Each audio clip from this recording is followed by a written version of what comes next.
Jonathan Swift escreveu o próprio epitáfio em latim.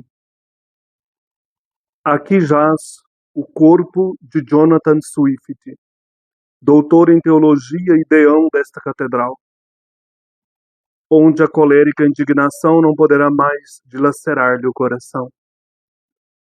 Segue, passante, e imita, se puderes, esse que se consumiu até o extremo por causa da liberdade. Esse é então Jonathan Swift. Aqui nós temos uma gravura dele, autor do grande livro Viagens de Gulliver, que se consumiu, como diz, pela causa da liberdade. Jonathan Swift nasceu em 1667, no dia 30 de novembro, em Dublin, na Irlanda, território na época associado ao Reino da Inglaterra, hoje Irlanda. Ele foi um escritor panfletário político, primeiro para os Whigs, que era o partido dos liberais, depois para os Tories, que era dos conservadores. Ele foi poeta e clérigo também, que depois se tornou reitor da Catedral de São Patrício, em Dublin. E é para lá que ele escreve aquele epitáfio que eu li, para o seu túmulo que fica nesta catedral. Autor das Viagens de Gulliver, seu estilo irônico gerou o termo Swiftiano, usado para denominar sátiras que carregam um estilo propriamente particular. A ironia em que ele critica a situação política da época. 1667 é o ano, então, do seu nascimento, século XVII, segunda metade do século XVII. Quando ele nasceu, o pai já tinha morrido. Durante a gravidez desse menino, o pai morre. E com 1 ano de idade, olha que coisa estranha, gente, ele é levado secretamente por uma ama para a Inglaterra. 2 anos depois, volta para a Irlanda, que a situação na Inglaterra não estava boa, em virtude, então, dos problemas políticos. Aqui nesse livro da Abril Cultural, volume 2, Os Imortais da Literatura Universal, nós temos várias gravuras mostrando a época de Swift e também fala-se desse contexto político da Inglaterra no período. Aqui diz: Jonathan tinha 1 ano de idade e crescia sem cuidados maternos, quando a ama o leva então para a Inglaterra. O país vivia tempos agitados. Depois de 11 anos de república, que vai de 1649 a 1660, em que o país foi regido pelo despótico Oliver Cromwell, o exército inglês resolveu restaurar a monarquia, entregando o governo a Carlos II, 1630 a 1685. O governo foi entregue em 1660, nesse período, para evitar algumas disputas religiosas, como as que vinham se desenrolando desde a morte da rainha Elizabeth, a rainha da época de Shakespeare, né? 1533, 1603 é o período aí da idade dela, fizeram-no assinar uma declaração, prometendo anistia geral e liberdade de crença. O Carlos II assina esse documento. Contudo, o rei mostrava fortes tendências ao catolicismo, provocando desagrado de seus ministros e oficiais anglicanos. A ama do pequeno Jonathan sentia a atmosfera cada vez mais pesada, e cerca de 2 anos após sua chegada em solo inglês, ela volta com o menino para a Irlanda. Então este era o clima político da Inglaterra no tempo em que a ama leva o menino para lá. Então ela volta para a Irlanda e a mãe entrega o menino para o cuidado de um tio chamado Godwin, que o manda estudar na escola de Quickney, em Dublin, em 1673. Então o Swift, ele começa a passar por experiências de certo abandono, assim, né? A mãe parece que negligencia os cuidados do menino. Aqui diz que o tio ensinava-lhe boas maneiras, mas não lhe dava amor e carinho, limitando-se a medicá-lo quando tinha crise de surdez, mal que acompanhou pelo resto da vida. E no final da vida, né, isso vai se intensificar mais. Depois, nós temos, em 1681, o Swift matriculando-se no Trinity College de Dublin, onde só se distingue pelas punições. Então aqui diz, olha, ele aborrecia-se com os compêndios. Ele foi mais de 70 vezes, ele sofreu punições em 2 anos, devido à má conduta e à baixa aplicação. Então ele sofria muito nessa escola. Irritava-se com os mestres, desacreditava dos conhecimentos. Ao fim de algum tempo, a congregação deu-lhe o diploma para ver-se livre dele. Mesmo que o não diplomassem, Swift teria de abandonar a universidade por falta de condições econômicas. Então, o tio vai morrer em 1688, morre o tio Godwin, e o menino vai para Leicester, viver junto com a mãe, o jovem, né? Como ela não dispunha de muito dinheiro para ajudá-lo, ele é obrigado a procurar emprego e sustentar-se. Então, gente, é uma vida muito assim no começo de penúria, né, de sofrimento. Aqui tem mais uma questão do período político, olha. O rei Jaime II, 1633-1701, filho e sucessor de Carlos II, e católico professo, já provocava o descontentamento popular antes de ser coroado. No ano da morte do seu pai, 1685, né, do Carlos II, ano da morte do Carlos II, os políticos e oficiais ingleses dividiram-se claramente em facções antagônicas, formando os grandes partidos britânicos, conhecidos até hoje, né? Na época de Jaime II. De um lado, os Whigs, mais liberais, porém contrários à ascensão de um católico ao poder, de um rei católico como era o Jaime II. De outro lado, os Tories, conservadores, defensores da monarquia e partidários de Jaime. Coroado em 1681, Jaime II reinaria apenas 3 anos, tendo o apoio aí dos Tories, conservadores, né? Que o Jaime II era católico. Em 1688, ele era destronado pela chamada Revolução Gloriosa, que colocou no poder seu genro Guilherme III de Orange, que vai ficar de 1650, ou melhor, a idade dele, né? 1650 a 1702.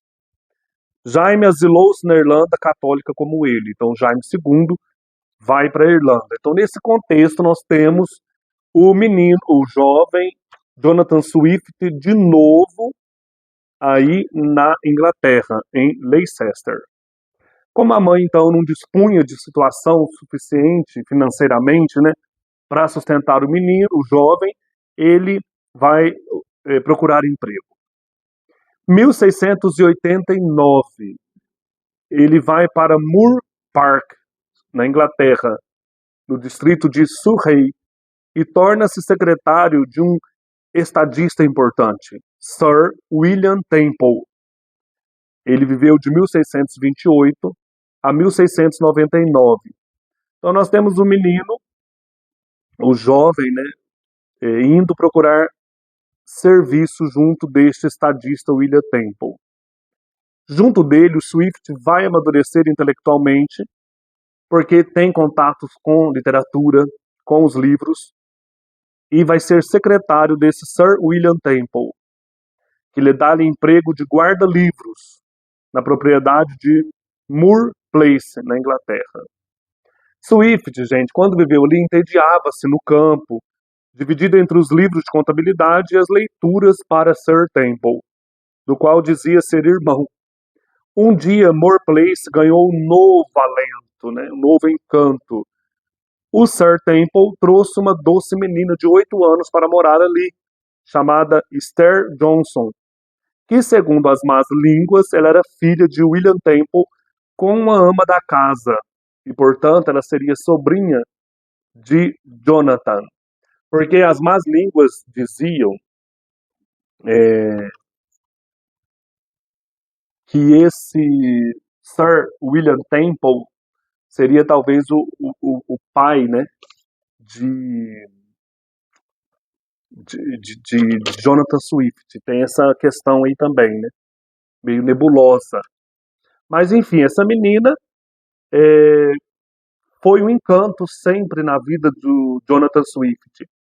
O possível parentesco e a diferença de idade não constituíram barreira para o desabrochar de um afeto entre o jovem Jonathan Swift e a criança. Swift amou-a até o fim da vida, e a ela dedicou alguns de seus mais belos poemas. Chamou-a de Stella, o nome dela era Esther Johnson, ele chamou-a de Stella, ou seja, estrela, né? Fiel à moda corrente de rebatizar a amada com um nome latino, então ele faz isso com ela.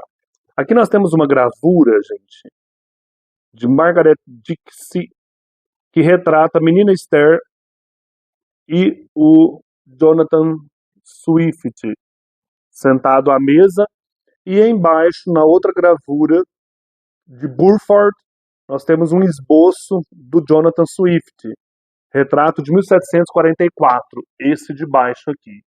O de cima, vocês podem observar o Jonathan Swift com a menina Stella, quando ele trabalhava ali no Moor Place, na casa de Sir William Temple, como guardador de livros e também secretário. E embaixo, um quadro representando Jonathan Swift. Então esse período faz desabrochar esse afeto nele, né?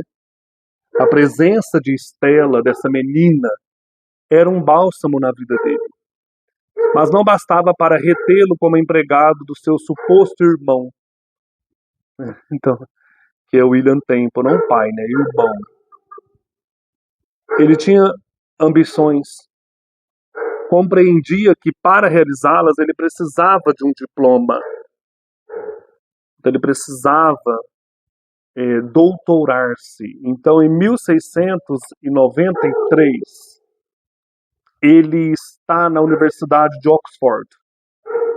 E em 1695, ele assume o posto de cônego em Keybrut, na Irlanda. Então nós temos o Jonathan Swift trabalhando como pastor nesse período, né? Ele vai ser a vida inteira cônego.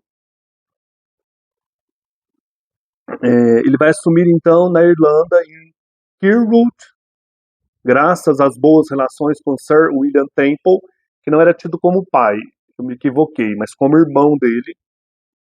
Longe de Stella, lá na Irlanda, ele apaixonou-se por uma certa Jane Waring, a quem apelidou de Varina, e também a ela dedicou vários poemas. O arrebatamento amoroso, não se sabe se correspondido com essa Jane, durou pouco. Em questão de meses, Swift arrependia-se de ter jurado amor eterno e haver pedido a moça em casamento. Como pastor anglicano, ele podia casar-se.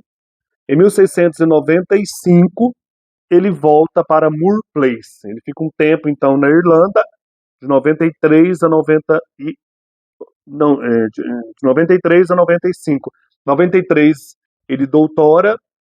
Não, em 95 ele vai para a Irlanda e nesse mesmo ano ele volta. E ele volta para Moor Place, né, para essa fazenda lá onde morava o William Temple, e ele encontra o William Temple escrevendo um panfleto altamente conservador sobre a Batalha dos Livros. Era um contexto lá na época que as rivalidades entre os Whigs e os Tories se refletiam também na literatura. Então, isso é a Batalha dos Livros. Whigs liberais, Tories conservadores. Então, nós temos aqui, olha, os escritores também divididos em conservadores e modernizantes. Então, nós temos o William Temple trabalhando em favor dos conservadores, redigindo esse texto, A Batalha dos Livros. Os modernizantes, mal saíra o escrito, de Sir Temple atacaram-no à viva força. Ele era um conservador. Swift, promovido por ele a secretário, achou-se obrigado a defendê-lo.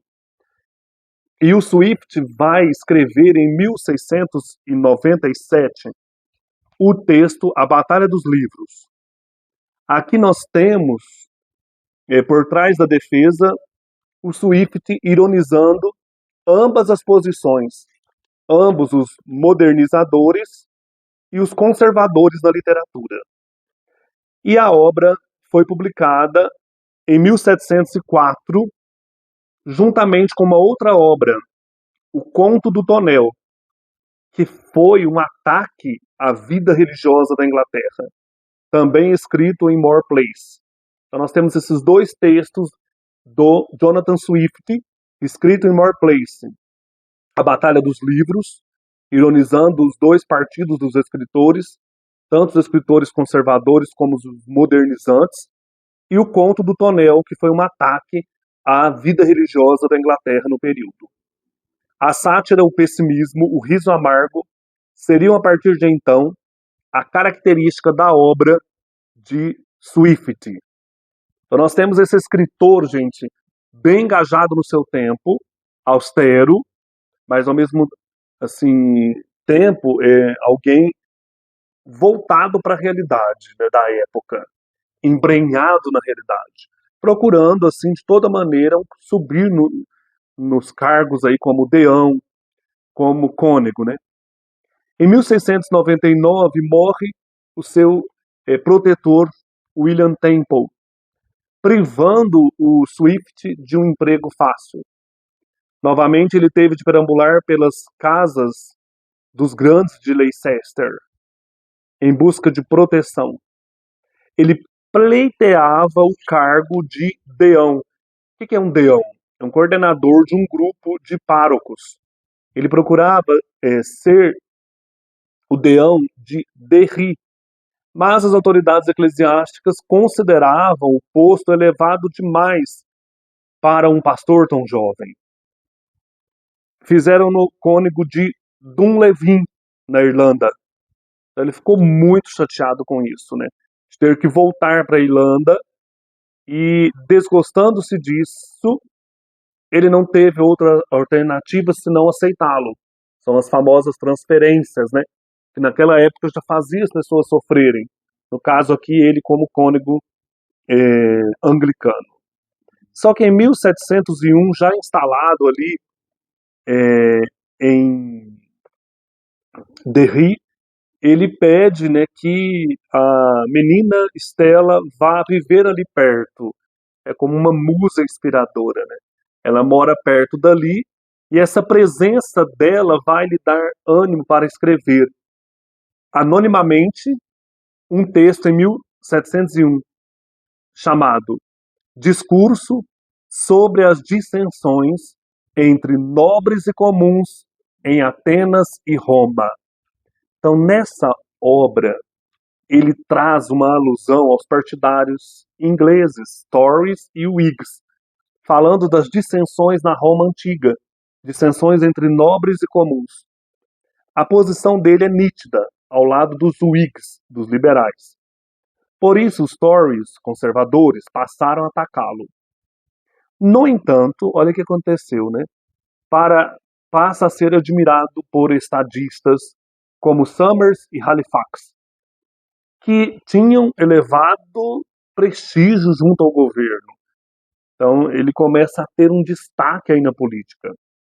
Vislumbrado, então, com a possibilidade de ascender-se na igreja anglicana e com a ajuda dos políticos que admiravam Swift, ele começa a viajar frequentemente para Londres. Então, ele vai para Londres e consegue os editores para O Conto do Tonel, que foi publicado em 1704, como eu disse, uma obra polêmica. E o Swift, Jonathan Swift, vai fazer amizade com outros escritores, como Alexander Pope, que escreveu um famoso diário. Felizmente eu não tenho aqui, né? Não tem traduzido, parece, em português. O Alexander Pope viveu de 1608 a 1744. também nessas passagens aí do século XVII para o XVIII, né, na Inglaterra. Richard Steele nasceu em 1672, morreu em 1729. E Joseph Addison, que nasceu também em 1672 e morreu em 1719. São escritores aí importantes do período, conhecidos pelo Jonathan Swift. Quero mostrar aqui, gente, um aspecto de um bar londrino do século XVII, né? Final aí do 1600. Então, certamente, o Jonathan Swift conviveu nesses ambientes, né? Olha, eles usavam essas roupas típicas, né? Perucas. Era uma vida bem movimentada nessa Londres do período, né? Nós temos também Daniel Defoe, que escreveu Moll Flanders, escreveu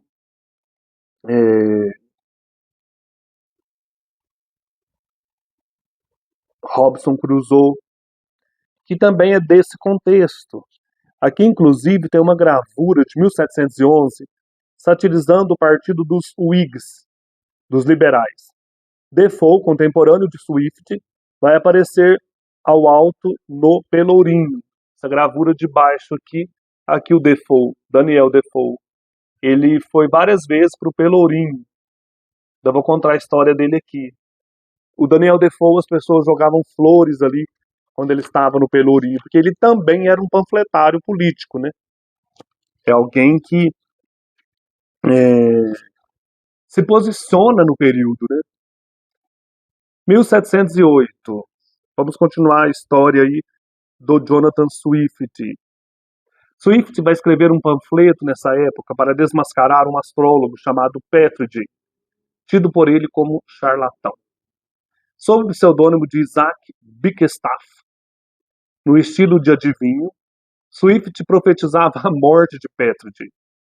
A luta entre os dois acirra-se e Swift escreve, em 1709, um artigo chamado A Vingança de Isaac Bickerstaff, na qual ele resume satiricamente a disputa.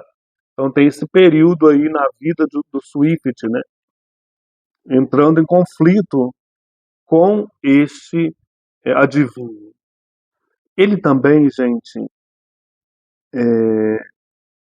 o Swift, ele vai publicar em vários jornais importantes.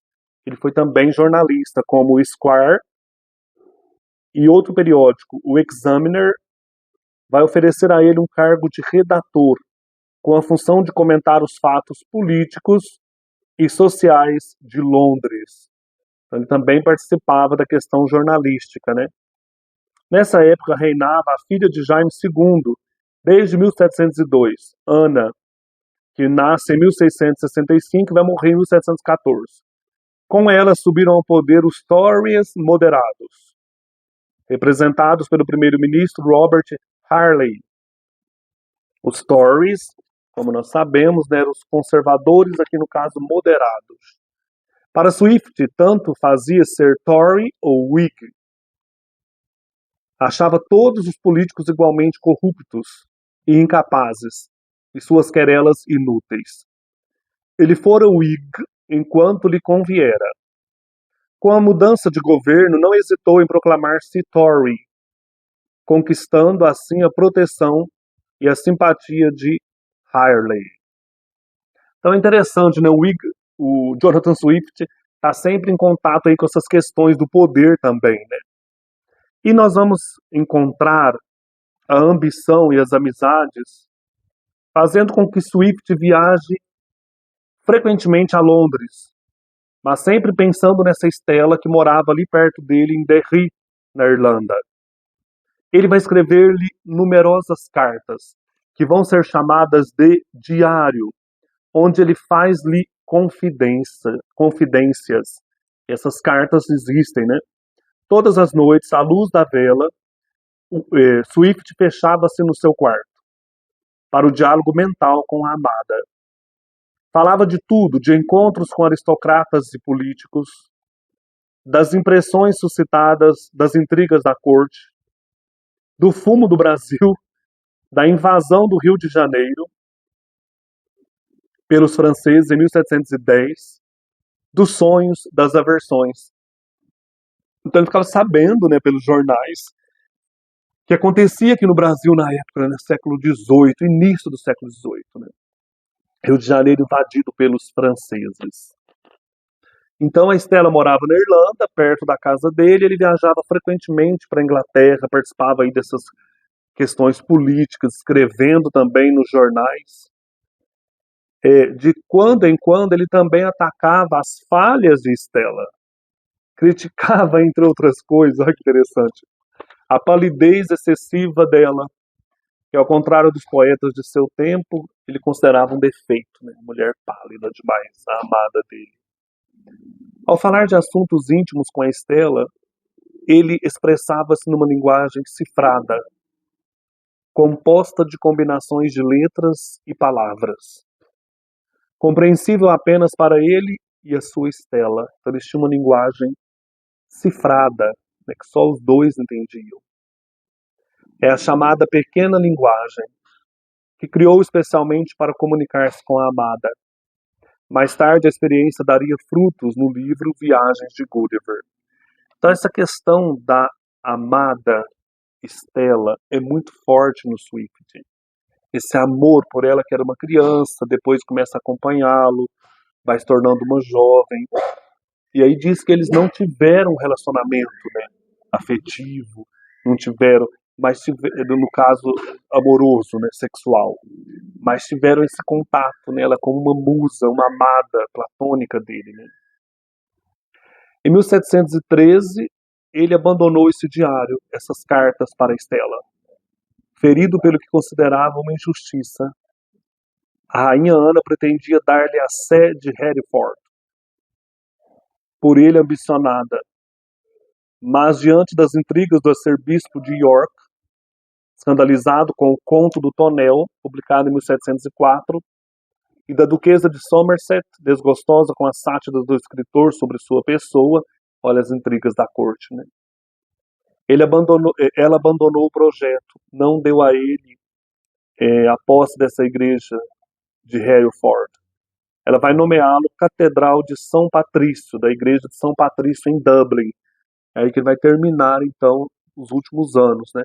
Ele vai passar os últimos anos. 1713, a rainha Ana não manda-o para a Irlanda como deão, e a sua acolhida lá em Dublin, nessa catedral de São Patrick, foi fria, pois desconfiavam das suas atividades profissionais, dos seus partidarismos políticos, dizendo que aquilo, pessoal, né, não eram compatíveis com as funções religiosas. Então o Swift vai saber muito, vai sofrer muito com isso, né, com essa situação. Então, ao saber dos seus problemas, do que ele estava passando ali, a Estela vai juntar-se a ele em Dublin. Então ela vai para lá, morar perto dele. Pouco depois, outra mulher o procura. E é interessante esse caso aqui, né? Uma mulher chamada Esther Van Ryck, que era filha de um mercador alemão, que apaixonou-se por ele loucamente. O Swift vai mudar o nome dessa moça para Vanessa, que é um nome literário que ele vai dar a esta outra mulher, né, chamada Esther Van Ryck. Ele vai dedicar a ela um poema chamado Cadenus e Vanessa, em 1726. Vanessa, né, essa moça que passa a ser chamada assim por ele, ela vai saber da sua ligação com Estela, né, vai saber do seu amor por ela, não suportando a hipótese de amá-lo somente em espírito, como ele havia falado para Vanessa, ela, no ímpeto da carne, né, da sua paixão, vai escrever uma carta para Estela, a sua rival, falando dos seus laços amorosos com Swift. O Swift fica revoltadíssimo, né? Escreve uma carta de rompimento para Vanessa e vai até a casa dela e joga a carta aos pés dela. Uma carta de despedida, vira e vai embora. Nunca mais a viu. Semanas depois, essa moça vai morrer de tristeza. Olha que caso, né? A Vanessa vai morrer de tristeza. Então ele não queria que ninguém intrometesse, né, no seu amor por Estela. né, com esse amor maravilhoso, essa coisa ideal que ele tinha. E ele tinha proposto aí para essa Vanessa um amor platônico, né, sem consumação carnal. Essa Vanessa não aceitou isso e escreve uma carta falando tudo para Estela. E aí ele fica revoltado, rompe com essa Vanessa, ela morre de tristeza. Gente, nunca tinha visto algo semelhante, né? A pessoa morre de tristeza por amor. Em 1714, enfim, vai sair então essa obra maravilhosa, né? Conhecidíssima. Viagens de Gulliver, onde pretendia agredir o mundo, não diverti-lo. Eu tenho essa edição aqui. Ela vem nessa caixa, Mestres da Literatura. Acho que eu já mostrei aqui.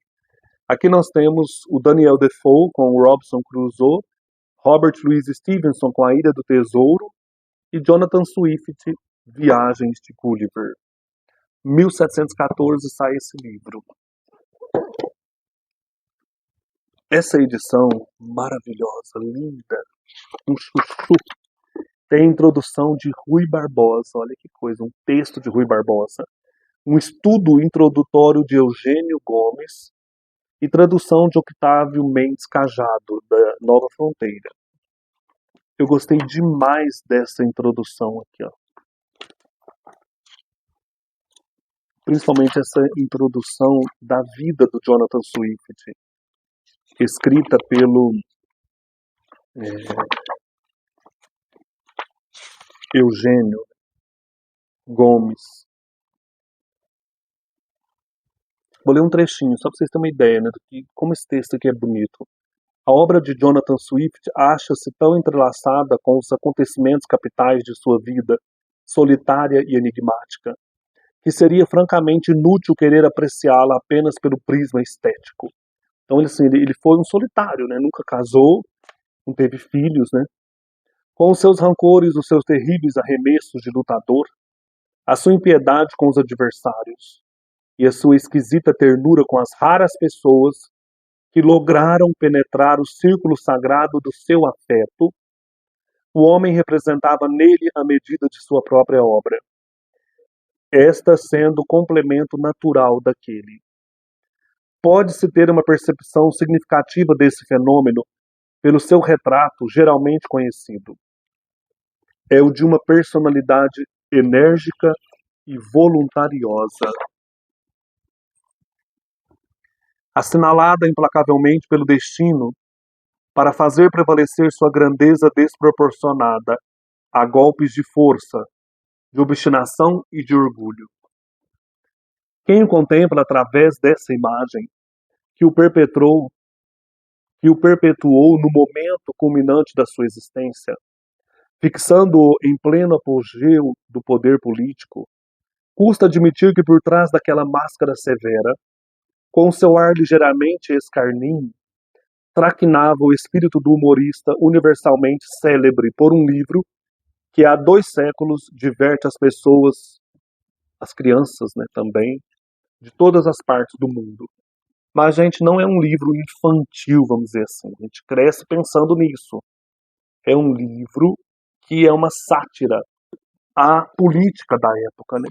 Ao contexto da época. Por isso que é interessante conhecer um pouco disso, né? Um pouco desse contexto, um pouco da vida do Jonathan Swift. Então nós temos esse Gulliver viajando, né, por países exóticos, em que ele vai conhecendo, né, dificuldades, se espantando com figuras minúsculas. E, por exemplo, o país do Lilliput, né, em que ele acorda atado por finos cordéis e guardado por minúsculas figuras humanas. E tantos outros países. O fantástico de certas situações, pelo dinamismo das aventuras, pela simplicidade do estilo, pela simpatia que o herói transmite, tornou-se ao longo do tempo um livro predileto, né, de muitas pessoas. Não, entanto, ele não foi elaborado, Viagens de Gulliver, absolutamente com a intenção de entreter. nem as crianças, nem pessoa alguma. Ao iniciar a redação da obra em 1700, o autor escreveu ao seu amigo Alexandre Pope, em 1725, por que 1714? Afirmando que com a viagem de Gulliver pretendia agredir o mundo, não diverti-lo. 1726, gente. Eu falei 1714, falei errado.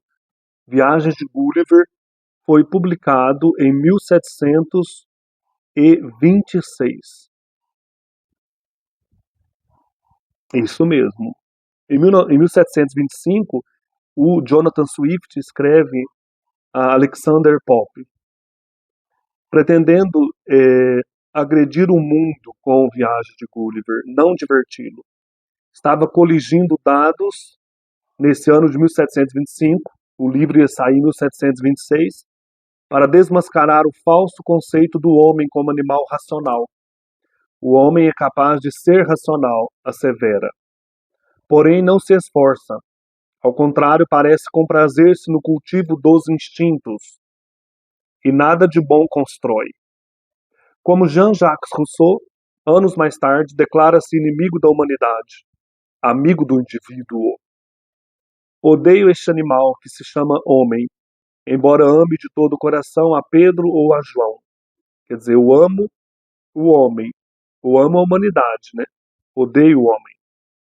Além de desmascarar a humanidade e demolir os falsos valores, Swift visava ainda a ridicularizar a moda da narrativa de viagem, uma obsessão na época. O burguês, bem-sucedido, tranquilamente instalado nas cidades, ansiava por relatos heróicos, aventuras fascinantes que preenchesse o vazio da sua vida. Então é isso, né? Ele faz uma crítica, né, também aos relatos de histórias de viagem. Então vamos corrigir, gente. Olha, 1725 ele escreve ao Alexander Pope falando que está coletando situações, anedotas para compor o livro. E o livro então sai em 1726. Né, as primeiras viagens aí do Gulliver vai sair neste ano, 1726, não 1714. Continuando a história do Jonathan Swift, gente, no ano de 1728, Stella vai morrer de um mal súbito. Ela chegava-se ao fim da vida. Os poemas que Swift lhe escrevia em todos seus aniversários, convidando-a à plenitude e à primavera, não conseguiam devolver-lhe a energia. Em 1728, ela morria de um mal desconhecido. Deve ter sido um forte abalo para Swift. Esse homem amargo que proclamava horror às crianças, guardava no íntimo sentimentos profundos, zelosamente protegidos por uma couraça. Então ele passa, né, por esse momento aí da morte. Ele faz uma sátira sobre a sua própria morte, a própria morte do Swift, né? Em 1731, com tantas perdas, surdo, ele escreve uma sátira chamada Versos sobre a morte do Dr. Swift, composto então neste ano de 1731. Em público, ele esforçava-se por manter a imagem de um escritor irreverente e pessimista, que não poupava a mordacidade. E aí ele escreve, né, trabalhos sarcásticos nesse período, ensaios destinados à conversação inglesa das banalidades e incorreções, que levavam a sociedade inglesa ao ridículo. E um desses ensaios foi em 1738, a última obra dele, né, com a Conversação Polida, representando o resultado de 20 anos de observação e pesquisa, Foi a sua última obra. Aqui ele vai fazer uma pesquisa sobre a conversação dos ingleses, né? A banalidade e as incorreções na conversação inglesa.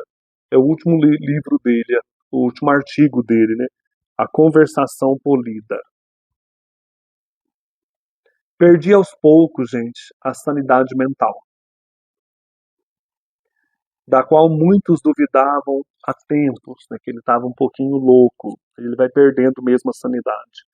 A surdez que o ameaçara na infância, em crises passadas, acometera-o de todo, surdo e louco. Swift recolheu-se a Dublin, onde servia de espetáculo aos ociosos. Achei isso horrível. Para poderem espiá-lo pelas frestas, pagavam ingressos a seus criados. Queriam vê-lo, né? O escritor Jonathan Swift, surdo e louco. No momento de lucidez, ele incluiu em seu testamento uma cláusula em benefício dos asilos dos loucos. Parece ter sido esse seu último ato. No dia 19 de outubro de 1745, ele morreu, imerso nas sombras da loucura e na solidão de sua surdez. Foi enterrado na Catedral de São Patrício, em Dublin. Na lápide está aquele epitáfio que eu li no começo do vídeo e vou terminá-lo de novo, lendo esse epitáfio. Aqui jaz o corpo de Jonathan Swift, doutor em teologia e deão desta catedral, onde a colérica indignação não poderá mais dilacerar-lhe o coração. Segue, passante, e imita, se puderes, esse que se consumiu até o extremo pela causa da liberdade. Um abraço e até mais.